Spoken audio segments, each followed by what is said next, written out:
This is chewing on the concept of the soul, or consciousness, being a thing that has to be cultivated into existence. I think this is an interesting concept. So, chewing on that. What is at the root of decency? Is it character? Genetics? Upbringing? I don't think so. I think it is capacity. Does this mean resources? Food and social nourishment? Not necessarily. Decency expresses in all terrains, regardless of circumstance. Examples may be few and far between, as with anything of value, but they are there. Absolute power corrupts absolutely. Well, Marcus Aurelius dissolved that completely. What now then, with that excuse now up in flames? There are no excuses, not from the outside, not from the populace or social pressures, and not from genetics.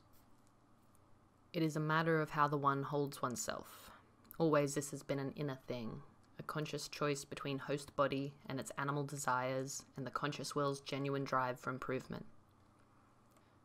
It is the cultivation of a space between body and will for a uniting oil that we call soul, the flowering of the Jungian individuation process, where body and will can be cooperated by the mercurial substance of soul.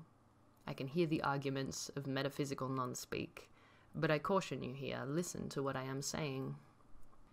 Envision an animal raised in lab conditions. As a creature held separate from all it was meant to be, the results show us a neurotic and maladjusted individual. Take the image of the monkey in the cage, reactive to all stimuli, or completely detached and rocking. I don't know about you, but a trip on a train or a bus can give you many of the same kinds of examples. Animals just like this you can see in the flesh. Animals that are discordant from where they were meant to be, unindividuated, unamalgamated into their final forms. They did not flower right.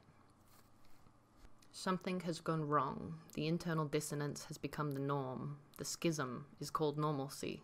Decency is deemed questionable, almost impossible to understand from the viewpoint of the dissonant. Now, should that same lab monkey have been let to flower in the conditions he evolved to grow in, the stresses and pressures of nature would have sharpened his every sense, tempered his reactions, and enhanced his mind and instincts. The social pressures of right actions dictating right reciprocal action would have made him wise to the social requirements of his peer group. This would then give him potential to climb the hierarchical ladder, a drive all organisms contain. The creature that was born and has grown has honed its animal through meeting stress and pressure with his own. His will has been tempered by his experiences, as whenever he unleashed it untempered, the reaction of the social group reinforced his wrongdoings instantly. This has forced pressure on both the body and the mind, the flesh and the will. Reality is forcing the organism to unite these poles, force communication between the physical and non-physical, the conscious and the unconscious. Well, for these two extremes to meet, we are going to need a third substance, something that is neither but can partake of both, a mercurial substance to act as a bridge. This I would call the birth of the soul. A sacred oil begins to permeate the space in between and allow for some basic communication between these hemispheres. Communications here can be clunky and slow at first, but as long as the organism has in mind the base goal of some control, some curbing of the self's unruly, unhelpful, and uncontrolled desires, then should more oil be secreted. All that is needed is the mind of a monkey, rat, or bee. Just the smallest amount of genuine authenticity, a mere grain of it will do. Seeds smaller than the eye can see have birthed forms larger than you could imagine. The Hermetics tell us we are threefold beings, body, spirit, and soul, or salt, sulfur, and mercury. The body holds the glands who may express hormones and alter our will. The will can evoke this response from the body, and the body can alter, flavor, and darken the mind and will through glandular expressions. This, in itself, is a feedback loop a great many people are born into and die in, without ever seeing it for what it is. An optional feedback loop one can disengage from at any moment, but it requires the birth of an intermediary force, the tertiary agent that can view both the other two and choose to intervene. Sit as overseer and inquire from the body, what does that flush of cortisol serve to do for us? You know the trembling of hands serves us not, and inquire of the will. What goal are you seeking here? This inflaming of emotions and digging into fears, can you not see your own trajectory? You are complaining of heat while you set your own house alight. You are wailing over possessions being consumed in your own irrational blaze of uncontrolled selfing. I see a wailing child in the driver's seat of a machine far too advanced for him to operate, and yet its operation is so simple, and the child crying calls itself a man. I see this, and I know this, because I was this, am this. Anytime I lose control and sink into the bubbling brew of my emotions and hormones. Anytime my mind is snatched from me, and I am thrown back again into my meat monkey, whose base instincts say, shit in your hand and take aim. Decency, I think, is the birth of the inner judge, who weighs and oversees all fluctuations to the inner electricity, and serves as a resistor, ensuring we discharge only what we mean to. This takes the individual from raw components who require special handling in order not to unleash chaos onto all around, to a functioning automaton, a closed circuit with self-regulating properties, and the birth of some form of base intelligence. This might sound arrogant, but it was the only way I could come to control me. This is my story, really, so if it offends, it must also be true for you. Don't shoot the messenger. This is just how human nature is. What upsets us is a reflection of us, else we wouldn't need to evoke the emotions of upset. What would be the point? The upset is evoked because the nature senses a sameness, and a sameness is a thing that wants to occupy the same space you do. To a plant, this would be enough cause for chemical warfare. This is basic survival here. So, should something offend you, you can be absolutely sure it lives in you, else it would not have stirred you. This is wonderful, really. This is the absolute means by which you can become aware of the unseen forces, beliefs, and comforts that live inside you and are vying for their right to continue to live in your psyche. This is another phenomenon I've only recently become aware of, but beliefs will fight for their right to exist. If you are conscious of yourself when the emotion rises, perhaps you too will sense it. The belief rises like its own being when you begin to question it, and broach information that suggests its eradication entirely. The mind will be hijacked as the belief engages the emotions in an attempt to cloud and fog consciousness. To change a mind is a resource-intensive endeavor. The body rebels just on that front. But a belief long held is plasma long lived. For as long as plasma is witnessed, it grows. For as long as something grows, it can become larger, more powerful, more intelligent. A deep-set belief is a living tulpa, especially if attached to strong emotion. Brain scans show us the immense variability in electrical fluctuations in the brain going on all day, every day. Emotional spikes being most obvious. Literal sparks of discharge in the neural system of man. A strong belief of not good enough, not this or that, some energy-depleting, will-robbing train of thought, is a living entity you cultivate with your own mind, and any time you allow it to bait you into going down a train of thought, you are volunteering to feed this entity, like a farmer feeds his chickens. And then so the sorrow grows. So does this tulpa's ability to pull from you the nourishment it needs to continue, your witness and emotions, your plasma. This depletes the human battery, empties you of your own electricity, and creates a weak and dangerous man. When I allowed this to happen, when I pitied and despised myself, I lost my electricity. As without my own electricity, I had no defense to the impacts of others, no way to self-regulate or self-soothe. And this left me an empty husk of no use to others, making being decent actually extremely difficult. No amount of external soothing would have helped, no amount of soft words or pandering. That wasn't what was needed. Consciousness was. Logic was. Understanding, really. To finally see myself as the orchestrator of my own torments, and to begin the process of disassembling the demons I personally assembled, and then kept alive. Everything had to be looked at, and the way I know what to look at was by the level of pain induced by the looking. If I felt resistance, pain, or fear, I knew I must dig, or lance, relieve the pressure and discharge the festering parts, else their influence would continue. This was no different to defragging a hard drive. This was merely the acknowledgement that in the memory storehouse of man, the neural system pervading our organs and mind had, over time, encountered corrupt data. Sectors of information that only caused dissonance to the whole and interfered with correct processing. Eventually, a hard drive must be disk-checked, reordered, and the aberrations cleansed, else the overall functions will be erratic, subpar, and unpredictable. Perfect function can only be maintained by perfect parts. The salt of the organism holds memory. We know this because we use salts of the earth for this exact function. Quartz, silica oxide, for example, being the basis for communications technology and storing information. All emotions have chemical signatures, a resonance that makes them so specifically, poignantly their own. When we are saturated in emotions, we cannot or will not process, cannot look at.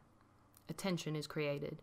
Consciousness shields its eyes and screams, "Make it go away," and so the flesh does so, locking these chemical signatures up in our salts and tissues, mildly polluting the waters of the psyche a little more each time. Energy cannot be destroyed, merely transmuted, and so it goes here too. You may have shielded your eyes from it, but now it lives in you, is one with you, until it completes its process. The emotion must be seen, and it must be seen impartially, looked at via the Mercury, the inner judge who looks only at whether or not this still serves us, or whether this was merely the helpless emotions of an organism who was doing their best with the electricity they had to spare at the time. Knowing now how the mind and memory, the salts and tissues of man, had been saturated with corrupt data, hungry demons, the visceral emotions, had all been working to deplete the battery of the organism, leaving him flat and lifeless.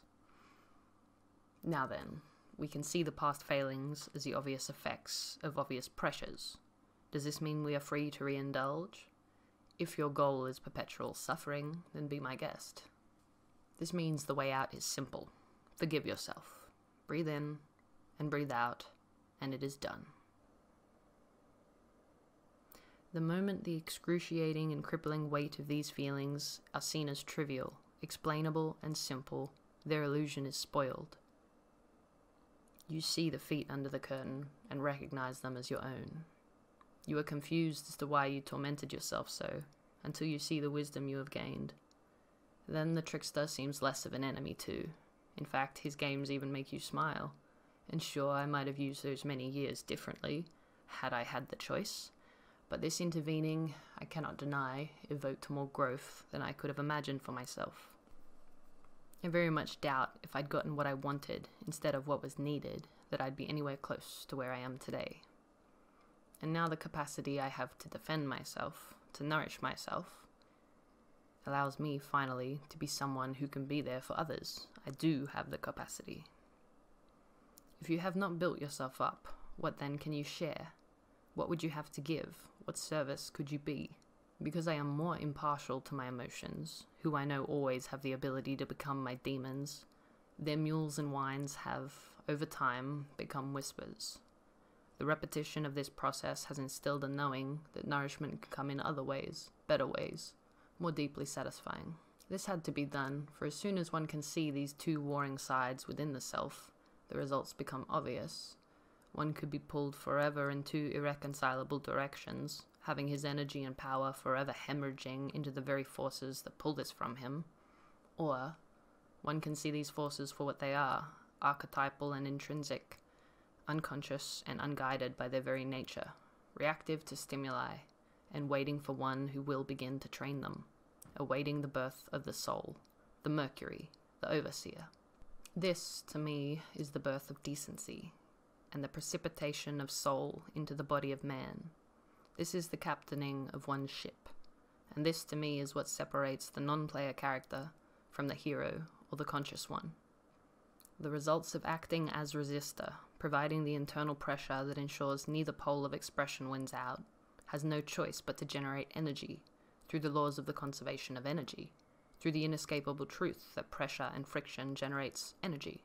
This process enlivens, strengthens, charges the battery of man, and allows him to manifest the inner electricity, the will and ego, to become someone large enough to be of use to others. We are here to grow, to cultivate the terrain you inhabit, to create art here, which by definition is the perfecting of nature. Again, this can be called arrogant, but this is done only by shallow thinkers. We are children of nature, and a particularly specialized creation of hers. You do her a disservice by thinking yourself anything less than miraculous. You offend her by suggesting this most strange and complex fruit is anything less than divine and inspiring. You marvel at the documentaries portraying myriad examples of adaptation, survival, and the ability to thrive in any condition Gaia throws out. Always there is life, growing, adapting, and flourishing. This is a constant for algae, plants, bacteria, and fungi. But for man, for you, this is an arrogant view to hold. Because you have the faculty to question this, you should be the only animal upon the planet to choose to inhibit your own expression of growth, to limit your potential. Have you thought into the repercussions of this, really? They say the ego is the enemy, but I say this is the whispers of your demons, wanting to keep you from cultivating what will be their downfall. Ego is not the enemy, no more than the knife is the killer. The ego is a tool, an aspect one must grow wise enough to wield. Think more on the base nature of the man wielding the ego, wielding that electricity, than the tool that is the ego itself. The process of attempting to kill any portion of the self is an insane one, born of a pious and confused age bent on self-mutilation. A one who has refused to acknowledge this part of the self has only blinded himself to an area of influence. Again, matter cannot be destroyed, and so the ego mutates. So as to not offend the flesh or will, the ego now operates subconsciously, and we have dissonance between the aspects. Unpredictability in reactions, a house divided. Purification, on the other hand, is a wise endeavor, for we are porous beings exposed to much dissonance each and every day. Always the mind is absorbing, the being taking note on experience and the palpability of each interaction. Always we must go back to the mercurial state of the observer, to oversee both poles. See and know what is emotion. See and know your true will. Understand that you are a battery, a biological conglomerate of billions of cells, each an individual, each cell existing in a soup of resonance, to be put through any emotion or imagined scenario you bring forward in the mind's eye. Each a worker meant to perform its most perfect functions, while either being told it is not good enough and will amount to nothing, or that it is strong, respected, and of worth. This being only up to you, the conscious observer, consciously observing this creation, in real time every day. Quit this war on ego. Instead, look to see if you are being depleted by the very demons you are feeding with your plasma, your electricity, your consciousness. In developing your own charge, providing yourself with an internal structure akin to the salt bridge in a battery, we can begin to become something that has capacity, that has enough ego and sense of self to be decent. All is mental. When it comes down to how you feel, it's all in how you see it. One who has enough charge sees challenges as an opportunity to see in reality what he knows in theory, that he will overcome. It takes much electricity to hold this view. If you cannot hold it yet, oh my, what exciting times life has in store for you, should you begin to humor this simple concept. I hope to see you glow bright soon. If more people were nourished from within, we might just see a place where people had enough electricity to be kind to one another. But first they would have to cultivate enough worth within themselves and see how when energy is discharged in line with right action and inner will, it is not a depletion. In fact, it paradoxically energizes all parties involved. A similar phenomenon to the double jump on a trampoline, a compounding of energy through a synchronous, harmonious melding. As true growth, in line with nature, is thriving, flourishing, is natural. Any animal that seeks to inhibit its own growth is an aberration, is unnatural, and for some unknown reason we have taken it into our minds to call this behavior humble, holy, or decent. This I must absolutely disagree with, for it is just this kind of person, The meek, the self-depreciating, the one who cannot see himself amount to anything, this is the sort who taints the whole, the sort to cast the first stone, the one to react most loudly and swiftly upon his fears. This is not holy, nor decent. This, in my opinion, is the most petulant thing one could do to one's own soul, for it declares you are no miracle. Your incarnation and conception holds no magic. It lacks the conviction and potential I sense from a mung bean. It is softer and squishier than a jellyfish, whose sting is by far more impressive than this utter limpness in the face of reality. It says, fuck your flowers, fuck your bees, fuck your reality. Fuck every unbreakable example of natural law I see unfurling all about me, despite every organism that has ever been born here being put to the exact same set of expectations.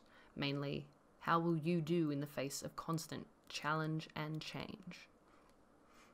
You cave and buckle and declare, oh, poor little me, one who is softer and more sensitive to these terrible things, I cannot possibly step into that light.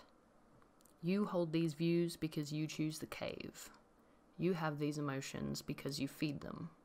You will be small and angry for as long as you repeat these patterns, and it will have all been your choice. A one so depleted will also, always, see a one with charge as an enemy, due, obviously, to jealousy, and the self-own delusion that there must be a difference between you. The one and only difference here is charge, capacity, ego. How much self is there? What is the potential you have to give away? Are you a powerhouse, a self generating its own will, or are you a hungry void, a depleted battery in a room full of hungry ghosts? If you do not like where you are, simply choose differently. You will benefit all by allowing yourself to flower. Embiggen yourself, become selfish, so you may cultivate enough self to be of use to anyone at all. If becoming selfish leads to bad behaviors, look to purify the character. Obviously, there is still work to be done there. And if you don't worry. Nature always ensures her children get their lessons. You can make this a symbiotic thing, or let the lessons come to you unexpectedly as the logical repercussions of bad actions polluting one's environment. The choice is yours. Grow or be depleted. Act in line with all of nature, or attempt to withstand the weight of all of nature. It's your game. When are you gonna play it?